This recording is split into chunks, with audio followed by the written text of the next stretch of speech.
તમિલનાડુના કરૂર શહેરમાં ટીવીકેના વડા અને અભિનેતા થલપતિ વિજયની એક રેલી યોજાઈ હતી. આ રેલીમાં નાસભાગ થતા કુલ 39 લોકોએ જીવ ગુમાવ્યા છે.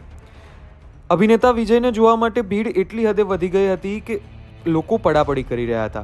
એવા સમાચાર પણ છે કે બાદમાં અભિનેતા વિજયે પોતાની રેલીને અધવચ્ચે જ છોડીને ભાગવું પડ્યું હતું. આ રેલીમાં ભાગદોડ જેવી સ્થિતિ સર્જાતા બાળકો અને મહિલાઓ સહિત કુલ 39 લોકોએ જીવ ગુમાવ્યા છે અને આ આંકડો વધવાની પણ શક્યતા છે.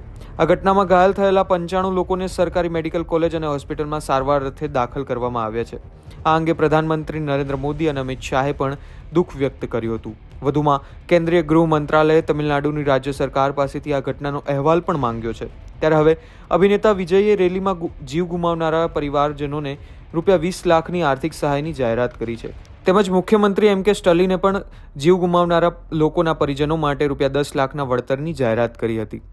એવા પણ અહેવાલ છે કે અભિનેતા વિજય રેલીમાં 6 કલાક મોડો પહોંચ્યો હતો, જેમાં 30,000થી વધુ લોકો એકઠા થઈ ગયા હતા અને અનેક લોકોએ ગૂંગળામણને કારણે જીવ ગુમાવ્યો. ત્યારે હવે સીએમ કાર્યાલયે માહિતી આપી હતી કે નિવૃત્ત હાઈકોર્ટના ન્યાયાધીશ જસ્ટિસ અરુણા જગદીશનના નેતૃત્વમાં એક તપાસ પંચ આ ઘટનાની તપાસ પણ કરશે.